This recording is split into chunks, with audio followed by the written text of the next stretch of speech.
Berawal dari agresi militer II pada tanggal 19 Desember 48, Belanda melancarkan serangannya ke ibu kota Yogyakarta dan menyebarkan berita bahwa RI sudah tidak ada. Presiden dan Wakil Presiden Soekarno dan Muhammad Hatta memutuskan untuk tetap tinggal di ibu kota. Akibatnya, Presiden, Wakil Presiden, serta beberapa menteri ditawan oleh Belanda. Namun dengan cepatnya, Presiden Soekarno berhasil mengirimkan radiogram yang berisi mandat kepada Menteri Kemakmuran Syafruddin Prawiranegara untuk membentuk PDRI. Mandat serupa juga diberikan kepada A.A. Maramis dan Dr. Sudarsono yang berada di New Delhi, India untuk membentuk pemerintah pelarian eksil government. Sementara itu, Panglima Jenderal Sudirman mendengar bahwa para pimpinan RI ditawan oleh Belanda. Kemudian Sudirman menuliskan perintah kilat yang berisi 1. Kita telah diserang. 2. Pada tanggal 19 Desember, Angkatan Perang Belanda menyerang kota Yogyakarta dan lapangan terbang Maguwo. 3. Pemerintah Belanda telah membatalkan persetujuan gencatan senjata. 4. Semua angkatan perang menjalankan rencana yang telah ditetapkan untuk menghadapi serangan Belanda.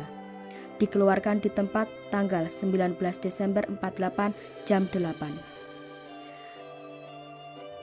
Kemudian pada tanggal itu juga Syafruddin Prawiranegara berhasil membentuk pemerintah darurat Republik Indonesia di Sumatera Barat. Susunan pemerintahan PDRI. Mr. Syafruddin Prawiranegara sebagai Ketua dan Perdana Menteri, Menteri Pertahanan dan Menteri Penerangan.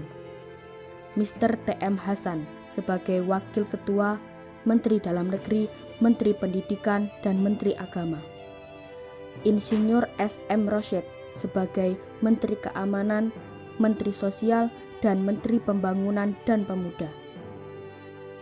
Mr. Lukman Hakim sebagai Menteri Keuangan dan Menteri Kehakiman, Insinyur Sitompul sebagai Menteri Pekerjaan Umum dan Menteri Kesehatan, Jenderal Sudirman sebagai Panglima Besar, Kolonel A.H. Nasution sebagai Panglima Tentara Teritorial Jawa.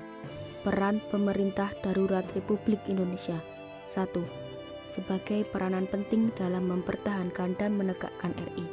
2. Sebagai mandataris kekuasaan pemerintahan RI. 3. Sebagai kunci dalam mengatur arus informasi. PDRI juga berhasil menjalin hubungan dan berbagi tugas dengan perwakilan RI di India. Dari India, informasi tentang keberadaan dan perjuangan bangsa Indonesia dapat disebarluaskan ke berbagai penjuru dunia. Terbukalah mata dunia mengenai keadaan Republik Indonesia yang sesungguhnya. Konflik antara Indonesia dengan Belanda masih terus berlanjut. Untuk itu, DKPBB membentuk UNCI atau Komisi PBB untuk Indonesia sebagai pengganti KTN. Untuk UNCI, akhirnya Belanda berunding dengan utusan dari Soekarno-Hatta dan terjadilah perjanjian Romroyen. Setelah pemerintahan RI kembali ke Yogyakarta, pada tanggal 13 Juli 1949 diselenggarakan sidang Kabinet RI yang pertama. Pada kesempatan kali itu, Syafruddin Prawiranegara mengembalikan mandatnya kepada Presiden Soekarno dan Wakil Presiden Muhammad Hatta. Dan usai sudah pemerintah darurat Republik Indonesia di Indonesia.